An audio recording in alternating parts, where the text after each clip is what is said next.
All right, so today, anti or pro, let me tell you what inspiration that got this topic started. I was looking to purchase some probiotics. Y'all know what probiotics are? In case you don't know, they're good bacteria, basically. Things that our gut needs that oftentimes our Western diet wipes away. So I was looking to get some probiotics, and as I was picking my probiotics and happily taking them through the week, I started to think about antibiotics. Antibiotics. That's something that you take after you're already sick and you're trying to fix it. You're trying to fight off something by taking the antibiotics. Antibiotics have their place. I'm certainly not knocking them. However, sometimes when people abuse them, take a little too much of them, they leave us actually vulnerable and weakened. Because it's like giving our body something that our body needs to be doing itself, and it kind of starts to shut things down. So they have their place, but we want to do it in moderation.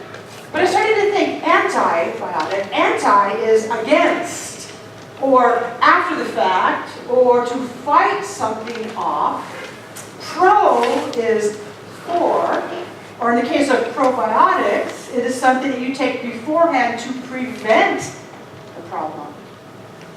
Oh, I started to let this go a little further. I moved away from antibiotics and probiotics because that really is not my message today. That was just the thing. That was the thing that got me thinking a little bit about the anti and the pro. So how about in our own world? So today we're going to explore the vibrational, spiritual differences, if you will, in the thoughts and the energies of against, which is anti, and pro, which is for. Okay, so that's really where we're going. I was saying to Mary Samson this morning, can we stand up and do something so they can see? To me, visually, against is this. Right? There's for is either, depending on how well you know somebody, for is this or this. Right?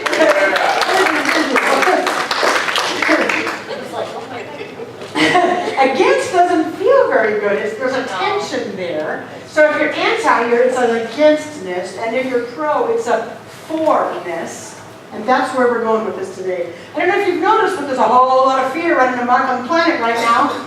Have you noticed? Even if you don't watch the news, such as I don't, you can't help but see it. You get on your computer and there it is. So much fear running amok. I mean, we have not even just in our own country, but what happened in Great Britain 2 days ago. People are really living in fear right now over there. Right here in our own country, we had the Orlando shootings a few weeks back.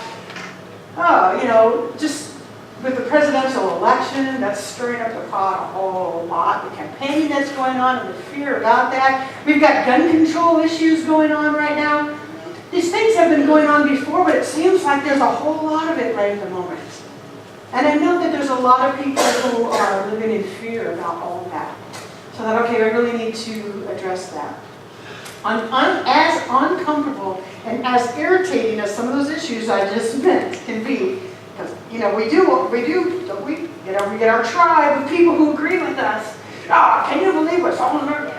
We do that. We grumble. We get a little bit against certain issues or certain presidents. We all have different ways of looking at it, but we can get against something. It can be very uncomfortable. It can be very irritating. We can want to fight. But what I'm going to ask us is that we do not contribute to fear. So earlier when I said the love in this room from all the people that have been here that we get to have, and that we contribute our love so that the people 50 years from now can walk into that love. It's the same thing. What are we contributing to the planet so that the people who are coming after us walk into? Or the people who are here right now also. But it's that kind of an idea. Is we need to do our best to stay out of fear. And on some level, to trust that all of the grumbling and rumbling and fear is actually enlivening something new. A new awareness is coming onto the planet. And contrary to what it looks like sometimes, there are millions of people who are believing what we're believing. So know that we are not alone in this whatsoever. There's a lot of people who say, just relax, there's a new awareness coming.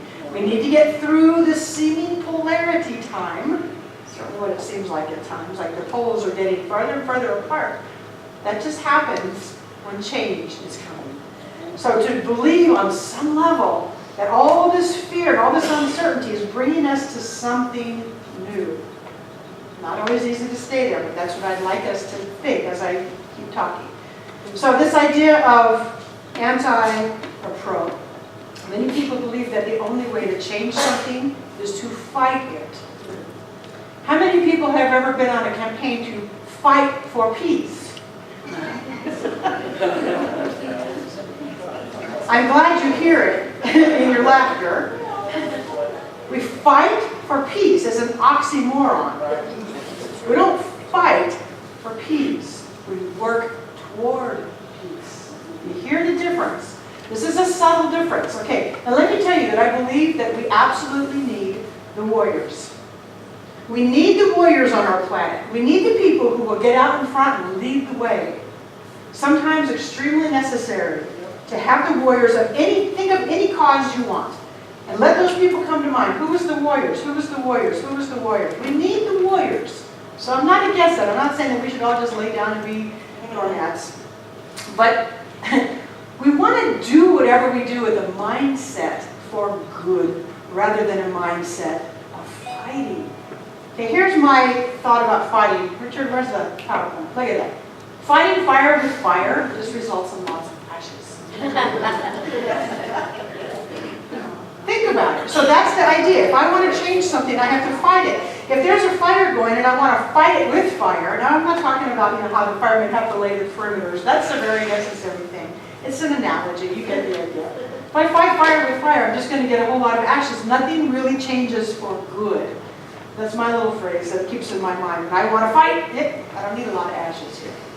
So, Ernest Holmes, our beautiful founder, in 1959 in August, at the very, very last time that he spoke at the Asilomar Summer Conference, gave this talk, which is in this little tiny booklet, and that talk is called Sermon by the Sea. It's a beautiful talk, and it's a beautiful read. I'm going to read you one part. I'm going to read it, he has, actually I'm going to read you two parts. He says, "Find me one person who is for something and against nothing, who is redeemed enough not to condemn others out of the burden of his own soul. It would be wonderful indeed if a group of persons should arrive on earth who were for something and against nothing." That's us. That's what I'm asking us to do when I say let's be not the ones who contribute to fear, but the ones who contribute to something greater. It would be wonderful indeed if a group of persons should arrive on earth who were for something and against nothing. Now, I would like you to take that moment and ponder it. I've been pondering it for many, many, many, many years. And when the first time that I heard it, I thought, well, that's just not even possible. How do you be for something and against nothing? All right, so let me elaborate on it. Some of us, I will speak for myself, I feel very, very strongly against gun violence. And I feel very, very strongly that right now, something needs to be done for some sort of monitoring. I'm not suggesting that the Second Amendment go away, but I'm suggesting that that violence that we see, something's got to change. When do the children in school take more precedent than getting to own our guns? Okay, so I feel very strongly about it. So I asked myself, all right, so if you want to do exactly what you're talking about and not be against semi-automatic weapons, what do I do instead? What am I for instead? This is a conversation I've had with myself. What I'm for is safety and peace. I am for safety and peace. Right there it shifts me out of feeling angry about that into, this is what I stand for. Now from this place, I can choose to pray for safety. I can choose to pray for peace. I can choose to work with organizations who are